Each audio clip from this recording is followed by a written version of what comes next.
उन्होंने कहा कि आप जैसा 2-3 मौलाना इस गांव में होना चाहिए। हमने कहा एक ही हजम नहीं होता है, तुम 2-3 की बात करते हो। लोगों के हाजमे खराब हो गए हैं शमसुद्दीन के नाम पर है? ऐसी भीड़ चलती है, पैदल अजमेर जा रहे हैं, ठसे ठसे जा रहे हैं, कुछ होने वाला नहीं है, कुछ नहीं होने वाला है। 5 वक्त की नमाज पढ़ो, वरना इन जलसों का कोई फायदा नहीं। हमसे 100 मरतबा मुसाफा कर लें और समझ लें जन्नत मिल गई, कसम खुदा की बिल्कुल झूठे आदमी है। कोई पीर साहब से मिलके मुसाफा करके जन्नत की उम्मीद लगा के बैठने, अहमक आदमी है। मौका मिल जाए ना, पीर लोगों के कपड़े फाड़ डालें चूम चूम करके, ये लोगों की आदत है। जितने पीर गुजरे हैं ना, सब ने खुदा की दहलीज पे बंदों को झुकाया है। उठा के देख लो किताबें, उन क्या हो गया कौम। अकीदा मजबूत रखिए, जो अकीदा बरेली के कलंदर इमाम अहमद रजा ने दिया है। लेकिन नमाज मत छोड़िए, इसलिए कि ना इमाम अहमद रजा ने कोई नमाज छोड़ी, ना गरीब नवाज सरकार ने नमाज छोड़ी। हमने तो यहाँ तक पढ़ा कि 70 साल तक पीठ को जमीन से टच नहीं किया सोने के लिए। सुना है ना, गौस पाक ने 40 साल तक इशा के वजू से फजर की नमाज अदा करी। इमाम आजम अबू हनीफा जिस जेल में बंद थे, 7000 कुरान खत्म किया था उस जेल में, और जेल से उनका जनाजा निकला। इनकी नमाजें नहीं छूटती थी। आंधी आए, तूफान आए, पत्थर गिरे, ओले पड़े, मगर वक्त पे नमाज पढ़ना है। एक शख्स था जो एक बहुत मरा कुचला दबा, गरीब, कमजोर, नहीफ, लातवा गधा लिए एक चौराहे पे खड़ा था। वो सदा लगा रहा था, कोई गधा खरीदेगा, गधा खरीदेगा, गधा खरीदेगा। तो कुछ लोग गुजरे उधर से, किसी ने पूछा क्या दाम इसका है। इतने में बादशाह वक्त भी आया, ये गधा बेच रहे हो, क्या कीमत इसकी है। कहा 50,000 रुपया कीमत है इस गधे की। कहा इतना कमजोर, लागार, बीमार गधा, 50,000 रुपया। अरे जनाब, इसकी फजीलत आप जानते हैं। कहा बताओ। कहा इस पर जो बैठता है उसे मक्का और मदीना दोनों दिखाई देता। तो बादशाह ने अपने वजीर से कहा तुम बैठो इसके ऊपर, अगर नहीं दिखा मक्का मदीना तो इतना मारूंगा रास्ता भूल जाएगा घर का अपने। तो जब वजीर बैठने लगा उस गधे पे, तो वो गधे वाले ने कहा जो लोग पापी होते हैं गधा पे बैठने के बाद भी मक्का मदीना नहीं दिखता है। अब बेचारा बैठा गधे पे। वो अगर वो ये कहे कि मक्का मदीना नहीं दिखता तो भांडा फूट जाएगा, ये पापी आदमी है। तो थोड़ी देर सोचता रहा बैठ गधे पे, फिर एक बार चिल्लाए सुभान अल्लाह, सुभान अल्लाह, क्या जलवा मदीना शरीफ का है, क्या मक्का का जलवा, सुभान अल्लाह। बादशाह को भी लालच आया, कहा मुझको भी देखना है। तो जब वो बैठने लगा तब फिर गधे वाले ने कहा कि बादशाह सलामत, जो पापी लोग होते हैं उनको मक्का मदीना नहीं दिखता है। अब चूंकि उसने ऐलान कर दिया था, जब बादशाह बैठा गधे पे तो दिखता तो कुछ नहीं था, मगर अब क्या करता। अगर ये कहे नहीं दिखता है तो पूरे शहर में ये शोहरा हो जाए पापी बादशाह है। कहा कसम खुदा की, अरे मक्का भी दिखता है, मदीना भी दिखता है, बड़ा करामत का गधा है, अर्श भी दिखाई पड़ गया, जन्नत भी दिखाई पड़ गई। जो पब्लिक खड़ी थी ना, गधे की पूंछ, उसकी मोच, उसके बाल उखाड़ उखाड़ के तावीज बनाने लग गई। तो उसने कहा बेटे हम फ्री में गधे का बाल नहीं देंगे, पैसा दो। हमारी कौम यही सोचती है कि कोई ऐसा गधा मिल जाए, बस 1-2 बाल मिल जाए, तावीज बना के पहन ले, सब वारे नियारे हो जाए। कुछ नहीं होने वाला, सुन लो,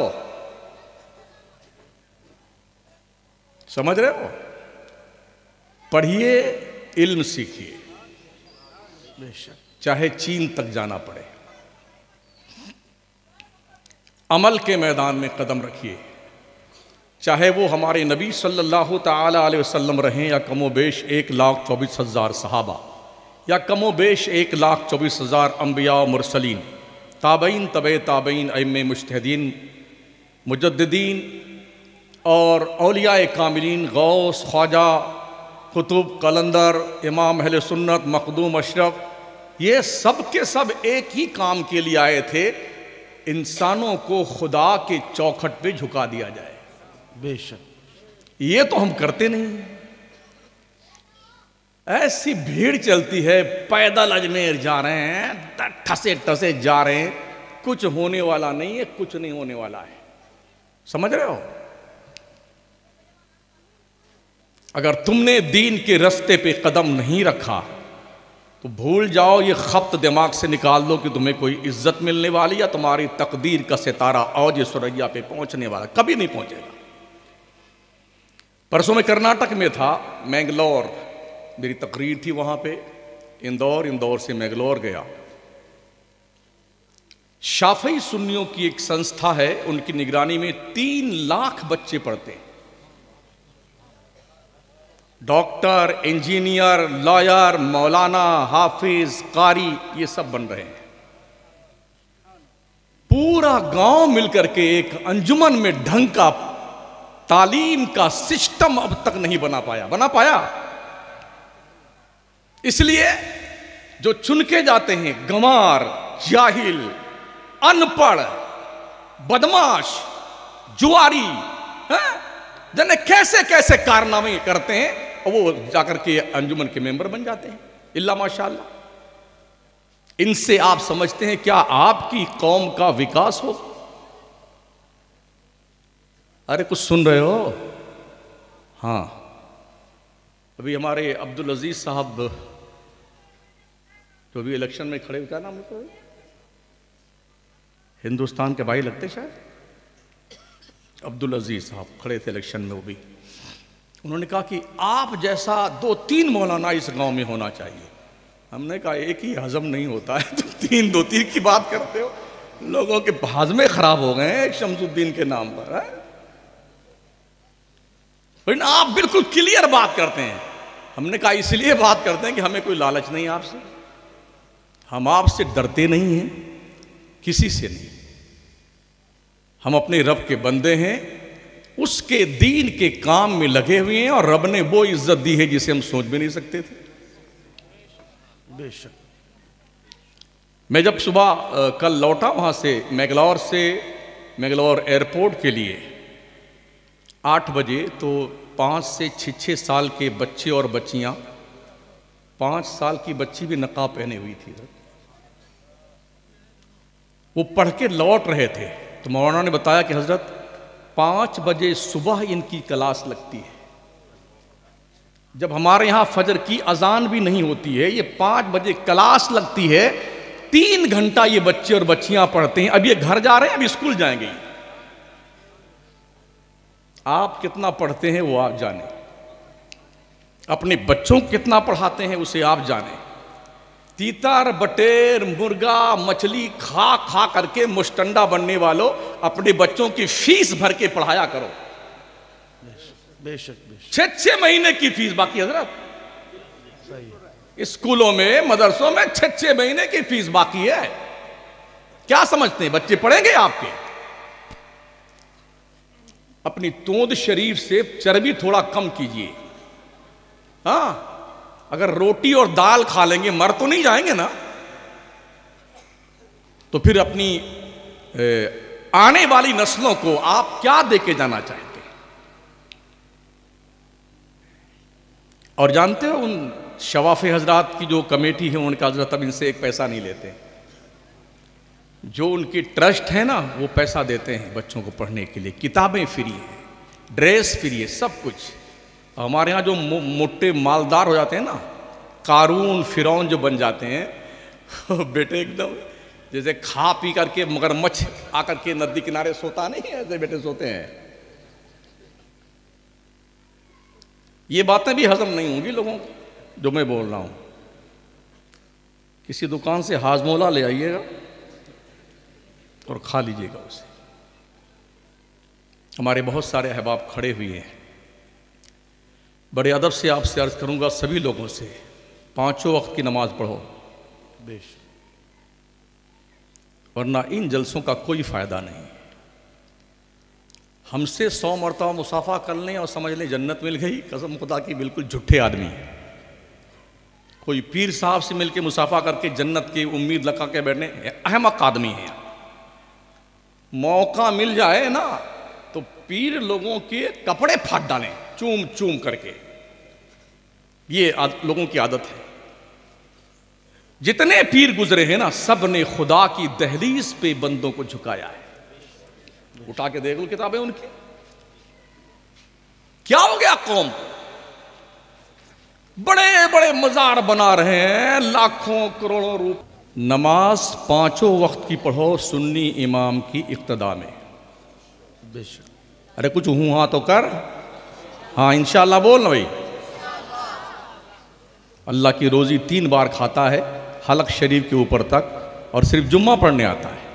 शर्म आनी चाहिए। अकीदा मजबूत रखिए जो अकीदा बरेली के कलंदर इमाम अहमद रजा ने दिया है, लेकिन नमाज मत छोड़िए। इसलिए कि ना इमाम अहमद रजा ने कोई नमाज छोड़ी, ना गरीब नवाज सरकार ने नमाज छोड़ी। हमने तो यहाँ तक पढ़ा कि 70 साल तक पीठ को ज़मीन से टच नहीं किया सोने के लिए। सुना है ना गौस पाक ने 40 साल तक इशा के वजू से फजर की नमाज अदा करी। इमाम आज़म अबू हनीफा जिस जेल में बंद थे 7000 कुरान ख़त्म किया था उस जेल में, और जेल से उनका जनाजा निकला था। इनकी नमाजें नहीं छूटती थी। आंधी आए, तूफान आए, पत्थर गिरे, ओले पड़े, मगर वक्त पे नमाज पढ़ना है। आपको क्या हो गया है? नमाज क्यों नहीं पढ़ते हो?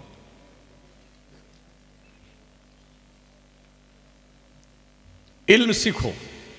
इल्म नहीं सीखोगे तो दुनिया तुम्हें गुमराह कर देगी,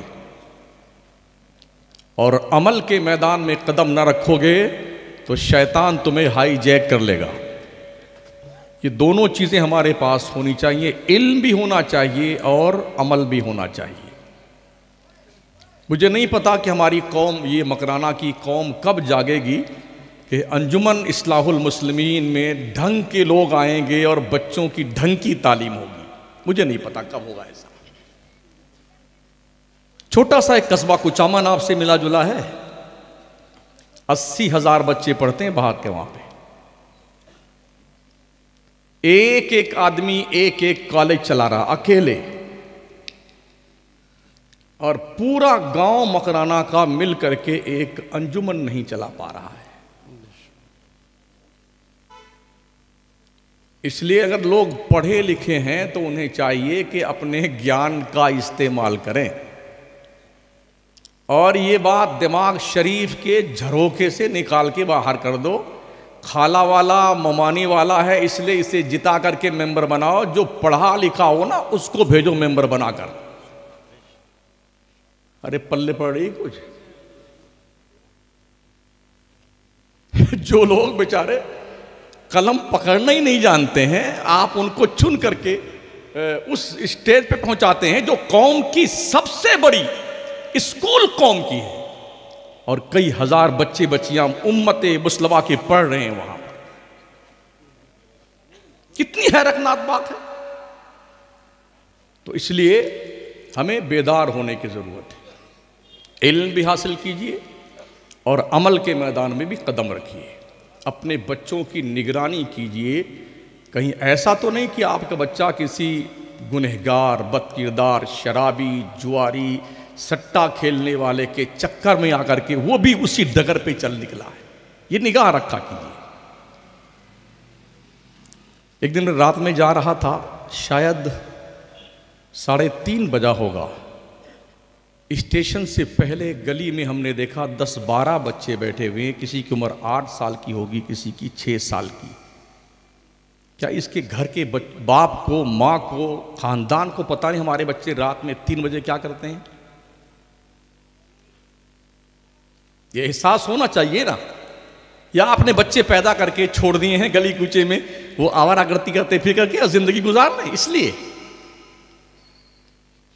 ये बच्चे आपके मुस्तकबिल की रोशन और ताबनाक अमानत भी हो सकते हैं, और आपकी नाक कटवा करके पूरे गांव में आपको जलीलो रुस्वा भी कर सकते हैं। यह फैसला आप पर मुनहसिर है कि आप क्या करना चाहते हैं। बस मुझे तकरीर नहीं करनी है। ये मैंने एक बात पेश की कि मैंने देखा वहाँ पर शाफई सुन्नी के ट्रस्ट से के अंदर उनकी निगरानी में तकरीबन कर्नाटका में 3 लाख मुस्लिम बच्चे पढ़ते हैं, जो डॉक्टर, इंजीनियर, लॉयर, अल्लामा, मौलाना, मुफ्ती, हाफिज, कारी बनते हैं। हम उत्तर भारत के लोग और पूर्वीय भारत के लोग कब सुधरेंगे, इसका हमें भी इंतज़ार है और वक्त को भी इंतज़ार है कि हम कब सुधरेंगे और अपने बच्चों के ताल्लुक़ से हम कब बेदार होंगे।